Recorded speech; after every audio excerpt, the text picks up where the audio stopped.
नमस्कार मंडळी, रामकृष्ण हरी, श्री स्वामी समर्थ। सकाळी आम्ही 8 वाजता इथे आलो शेतावरती, तर माझ्या इथे यायला वेळच मिळत नाही।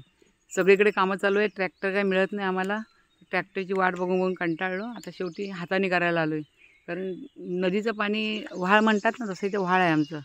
तिकडून जे पाणी येतं ना, पूर्ण पाणी ते बघा इथे नदीला जातं। ही नदी आहे पुढे, इथे जातं। तर सगळं पाणी माझ्या शेतामध्ये येतं।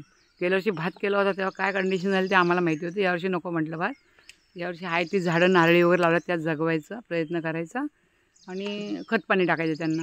पण जे वाहतं पाणी येतं त्यामुळे झाडांची वाट लागते ना माझ्या, म्हणून आज आम्ही आलो आहे असं मातीचा ढिगारा करतोय। ते बघा इथे आता पेरूला केला, पेरू पण त्याला येत आहेत छोटे छोटे, आणि लिंबी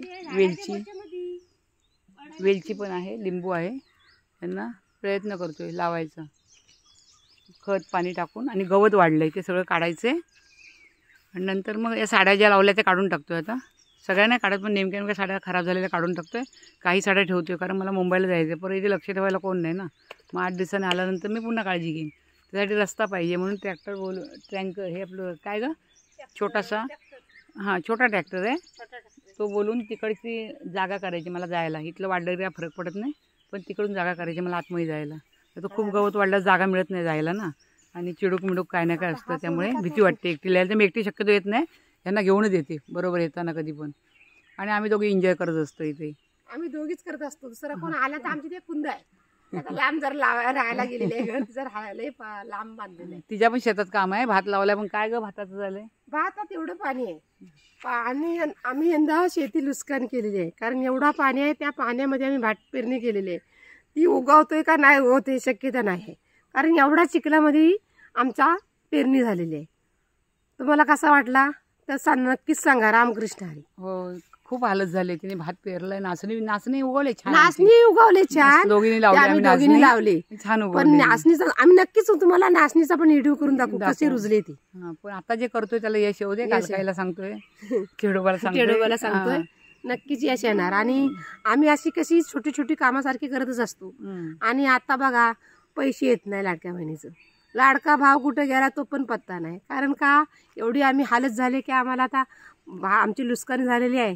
आता लाडक्या भावाचा पत्ता नाही, पैसे कुठे देत होता, महिन्याला 1,500 का महिना, पण आमचे तेवढे समाधान वाटत होतं येतात आमच्या भावाचं पैसे, तर भावानंच पार्टी केलाय ना, आता काय खाणार ना, कुणाशी मागणार, कुणाकडे मागणार। बघा जे काय बोलले सत्य बोलले, कारण शेतकऱ्यांची कंडिशनच तशी आलेली आहे, तर तुम्ही लक्ष द्या। आणि कंटिन्यू मला थोडंसं सांगायचं आहे तुम्हाला की तुम्ही जसे माझे शॉर्ट व्हिडिओ बघता ना, तसा थोडाफार लॉंग व्हिडिओ बघायचा प्रयत्न करा। बघा काही फरक पडत नाही, थोडंसं ऐकावं लागेल तुम्हाला। जे प्रयत्न करतो आम्हाला एकदम फास्ट काय सांगता येत नाही, आम्ही मिडल क्लास लोक आहोत, आता आम्ही गावठी लोक, हां आम्ही मिडल क्लास आहोत। जे आम्हाला बोलतात तेच आम्ही बोलून दाखवणार, ते तुम्ही बघण्याचा प्रयत्न करा। मी कशासाठी सांगते, जसं काय असं समजा की तुमची आई बोलते, वहिनी, मावशी, काकी, असं समजून तुम्ही बघा माझे व्हिडिओ। कारण शॉर्ट व्हिडिओ तुम्ही भरपूर चांगला मला प्रसिद्ध करताय, चांगला मला रिस्पॉन्स येतोय, पण माझे लॉंग व्हिडिओ शक्यतो कमी बघता, ते बघण्याचा प्रयत्न करा। कारण जे आम्ही घडते ते दाखवतो तुम्हाला, ह्याकरता मी तुम्हाला रिक्वेस्ट करते, लॉंग व्हिडिओ म्हणजे कमसे कम बघत जा, तर त्यामुळे माझा वॉच टाईम वाढेल। मला खूप वॉच टाईमची गरज आहे, त्यामुळे तुम्हाला मी रिक्वेस्ट करते लॉंग व्हिडिओ बघा। ह्या व्हिडिओ तुम्ही त्यासाठी सांगितलं, तुम्हाला प्रयत्न करा आणि म्हणजे लॉंग व्हिडिओ तुम्ही नक्की बघा, कारण जे घडतं आमच्या शेतात ते तुम्हाला दाखवण्याचा प्रयत्न करतो आम्ही। धन्यवाद। श्री स्वामी समर्थ, रामकृष्ण हरी।